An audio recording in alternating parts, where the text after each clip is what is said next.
Cambridge, St. James, a quiet rural community tucked away in southern St. James, once known more for farming, tight-knit families, and long winding roads than for bloodshed.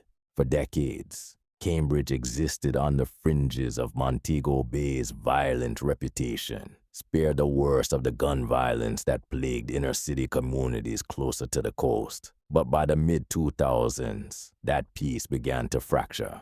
A new force emerged from the shadows, fueled by guns, fear, and fast money.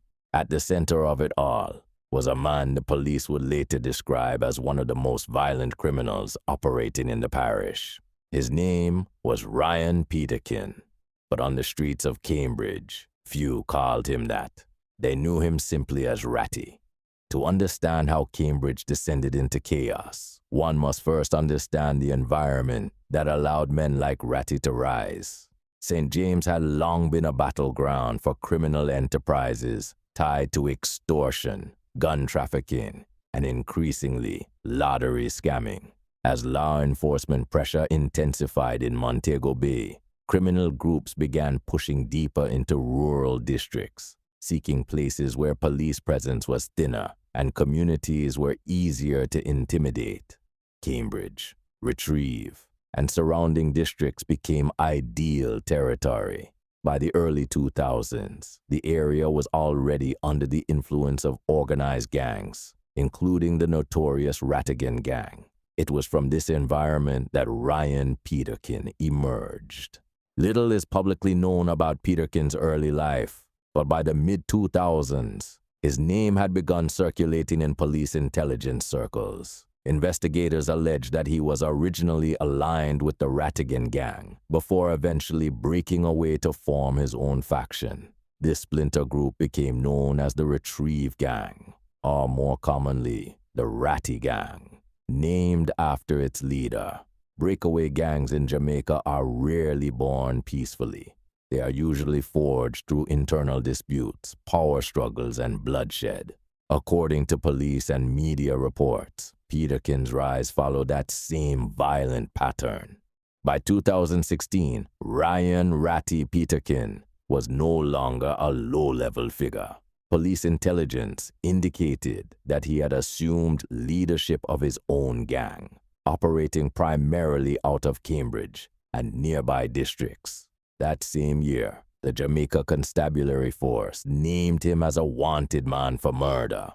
The listing placed him among several individuals being sought in the St. James Division, signaling that authorities already viewed him as a serious threat. While police did not publicly identify specific victims at that time, they stated that Peterkin was wanted for murders committed in both St. James and Hanover during 2016. Those early allegations marked the beginning of Ratty's transformation from a local enforcer into a high-priority fugitive. Investigators later alleged that during this period, his gang was responsible for multiple shootings, robberies, and acts of intimidation aimed at consolidating control over parts of southern St. James. Residents would later describe a climate of fear, where gunmen moved openly, and anyone suspected of speaking to police risked violent retaliation. On December 29, 2016, that fear collided directly with law enforcement. Acting on intelligence, police launched an operation in the Wotumpeng area of Cambridge, targeting known gang members believed to be aligned with Peterkin. As officers approached, they were reportedly met with heavy gunfire. A shootout ensued, leaving 2 alleged gang members dead and 2 firearms recovered. Ryan Peterkin was not among the dead, but police confirmed that he was a central target of the operation and that he had once again evaded capture. The incident reinforced what investigators already suspected. Ratty's gang was heavily armed, organized, and prepared to engage the police directly. The years following that operation saw violence in Cambridge steadily escalate. Police alleged that Peterkin was implicated in at least 5 murders across St. James and Hanover, though specific details were often withheld due to ongoing investigations. In addition to those murders, he was wanted in relation to at least 2 confirmed shooting incidents and listed as a suspect in 2 additional shootings. According to senior officers in St. James, Ratty had developed a reputation for firing at police during attempted arrests, often shooting at patrol vehicles and retreating into bushy terrain to escape. By 2017, Ryan Peterkin's name had become synonymous with violence in southern St. James. That year, the Jamaica Constabulary Force formally listed him as one of the parish's most wanted fugitives. He was ranked among the top targets for law enforcement, described publicly as extremely dangerous and heavily armed. Police statements emphasized that he should not be approached by civilians under any circumstances. Investigators also began openly linking Peterkin's gang to lottery scamming operations. According to police, the proceeds from these scams were allegedly used to purchase high-powered firearms and ammunition. While Peterkin was never charged in court for lottery scamming, multiple media reports cited law enforcement sources who described scamming as a major funding stream for his gang's activities. In addition to scamming, the gang was accused of setting up illegal tolls on roadways, extorting money from motorists traveling through Cambridge and nearby districts. As Ratty's influence grew, so did internal tensions. Police confirmed that a deadly feud erupted between Peterkin and his former lieutenant, Delano Wilmot, also known as Precke Boy. The fallout from that split was brutal. According to police sources, the feud resulted in retaliatory killings on both sides, including the murder of 4 of Peterkin's relatives. These killings deepened the cycle of violence and further destabilized the community. By late 2017, Cambridge was on edge. Residents reported hearing gunshots almost nightly. Schools closed intermittently.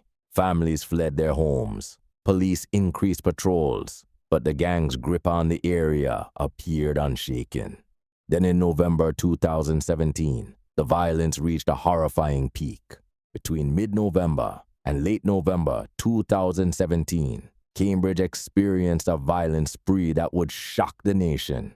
In the span of days, multiple women were murdered, allegedly by members of the Retrieve gang. The killings were widely reported in the media and described as part of a siege-like atmosphere in the community.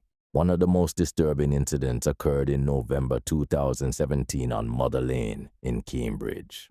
According to media reports, armed men allegedly invaded a house and opened fire, killing 44-year-old Anne-Marie Johnson and her 24-year-old daughter, Shantoy Mackenzie. The motive, according to community accounts cited in the press, was anger over complaints the women had reportedly made about the gang stealing and slaughtering animals for a party. While police did not publicly confirm Ryan Peterkin as the shooter, reports consistently linked the attack to his gang, placing it squarely within the wave of violence attributed to Ratty's leadership. Just days later, on November 19, 2017, another young woman lost her life. Roxanne Daly, a 17-year-old recent graduate of Cambridge High School, was gunned down in broad daylight on McLeod Road. The killing stunned residents and intensified public outrage. Media reports alleged that the murder was carried out by members of the Retrieve gang during their violent takeover of the area. Again, no formal charges were ever laid due to Peterkin's continued evasion of capture, but the killing was widely attributed to his gang's reign of terror.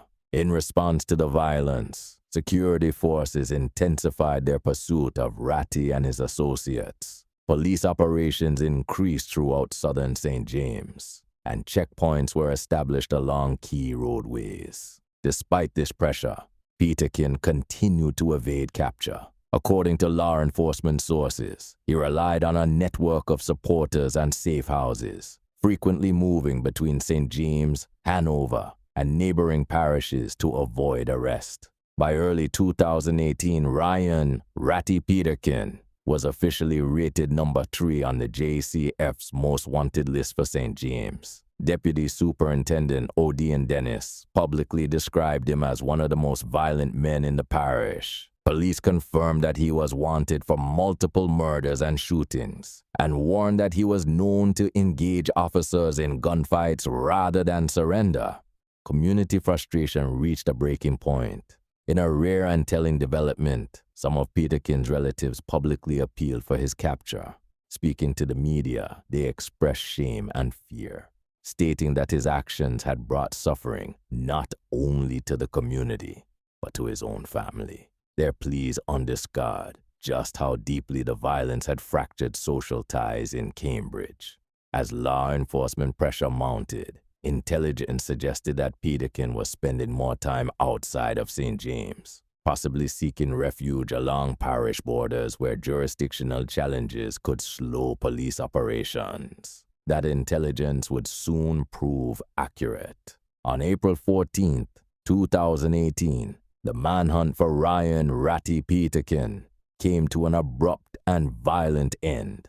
Acting on information, a joint team of the Jamaica Constabulary Force and the Jamaica Defense Force launched an operation in the Berkshire District, an area near the border of Westmoreland and St. Elizabeth. The operation was aimed at executing an arrest warrant for Peterkin, who investigators believed was hiding in the area. According to official police reports, when security forces attempted to approach, Peterkin and an accomplice opened fire. A fierce shootout followed. Both men were shot during the exchange and later pronounced dead at hospital. Police recovered an AK-47 rifle and a .38 revolver from the scene. Investigators confirmed that one of the deceased was Ryan "Ratty" Peterkin, the most wanted fugitive in St. James. His death marked the end of a violent chapter that had terrorized Cambridge and surrounding districts for years. For residents, it brought a cautious sense of relief. For law enforcement, it represented the dismantling of one of the most dangerous gangs operating in southern St. James. But the scars left behind told a deeper story. Families were shattered, lives were lost. A once quiet community had been transformed into a battlefield. Ryan "Ratty" Peterkin was never tried in court. Many of the crimes attributed to him remain officially unresolved, recorded in police files as allegations and intelligence reports. Yet in the eyes of the community he left behind, his legacy was unmistakable. A rise fueled by guns and fear, a reign marked by bloodshed, and an ending that came, as so many had predicted, in a hail of gunfire. So Cambridge remembers, not just the name Ratty, but the lesson his story leaves behind. That unchecked violence consumes everything in its path. That power built on terror is always temporary. And that in Jamaica's long war between gangs and the state, the streets always collect their debt in blood.